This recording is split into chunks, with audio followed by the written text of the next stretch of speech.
Assalamualaikum warahmatullahi wabarakatuh.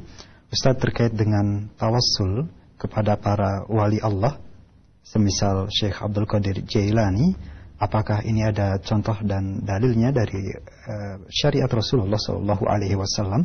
Karena banyak di antara kaum muslimin yang di daerah kami melakukan hal ini. Terima kasih Ustaz. Memang ya, ini permasalahan yang banyak sekali orang-orang melakukannya di zaman ini. Ya, sehingga perkara ini dianggap sebagai sebuah perselisihan di kalangan para ulama. Padahal perselisihan itu baru muncul di akhir-akhir zaman saja. Adapun di zaman para sahabat, tabi'in, tabi'ut tabi'in dan zaman setelahnya, dari zaman ke zaman tidak ada perselisihan bahwa tawasul kepada orang yang sudah meninggal dunia itu tidak diperkenankan. Ya, kenapa? Karena itu bukanlah syariat yang Allah turunkan, tapi itu adalah perbuatan orang-orang musyrikin Arab terdahulu. Ya, di mana ketika orang-orang Arab dahulu ia menyembah Lata dan Uzza, dan Lata ini seorang soleh tadinya. Lalu ketika ia meninggal dunia, dibangunlah monumen di atas kuburannya. Nah, orang-orang musyrikin ketika ditanya siapa yang menciptakan langit dan bumi, dalam surat Luqman ayat 25 Allah berfirman, "Wala in sa'altahum man khalaqas samawati wal arda la yaqulunna Allah." Jika kamu bertanya siapa yang menciptakan langit dan bumi, mereka akan menjawab Allah. Iya.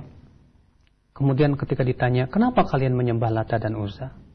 Apa kata Allah dalam surat Az-Zumar ayat 3? Ya ma na'buduhum illa liyuqarribuna ila Allahi zulfa. Kami tidak beribadah kepada mereka.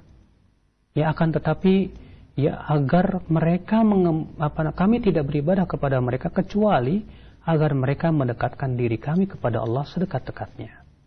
Rupanya ya, orang-orang musyrikin Quraisy tidak meyakini bahwa Lata itu menciptakan langit dan bumi, tidak. Bahkan yang menciptakan langit dan bumi adalah Allah. Iya. Akan tetapi ketika ditanya kenapa kalian menyembah Lata dan Uzza, mereka berkata kami tidak menyembah mereka kecuali agar mereka, yaitu orang-orang saleh yang meninggal dunia tadi, Lata, Uzza dan yang lainnya, mendekatkan diri kami kepada Allah sedekat-dekatnya.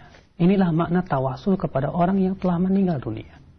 Kenapa? Mereka mengharapkan syafaat dari orang-orang yang telah mati tersebut. Bahkan meminta syafaat kepada orang-orang yang telah meninggal tersebut. Padahal Allah telah membantah dalam ayatnya, Qul lillahi syafa'atu jami'a. Katakan hai Muhammad, syafaat itu hanyalah milik Allah semata. Ya.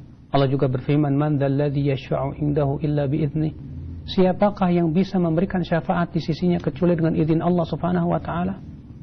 Tidak ada manusia yang memiliki syafaat. Syafaat itu hanya milik Allah. Dan Allah tidak akan memberikan syafaatnya kecuali kepada orang yang Allah cintai dan ridhai, yang Allah berikan izin padanya. Allah berfirman dalam surat An-Najm apa? Wa kam min malakin fis samawati la tughni syafa'atuhum syai'an illa min ba'di an ya'dana Allahu liman yasha'u wa yarda. Berapa banyak ya malaikat yang ada di langit, tidak tidak bermanfaat syafaat mereka sama sekali, kecuali ya bagi mereka yang orang yang telah Allah berikan izin dan ridhai.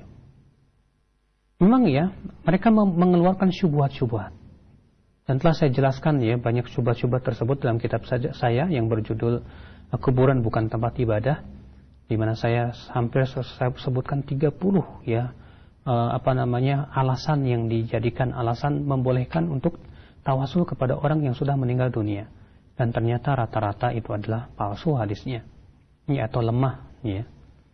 Maka dari itu ikhwatul Islam, ketahuilah bahwa tawasul kepada orang saleh itu diperbolehkan apabila orang saleh itu masih hidup. Ya, seperti tawasulnya orang buta yang datang kepada Rasulullah SAW. Ya, padahal Rasulullah masih hidup pada waktu itu.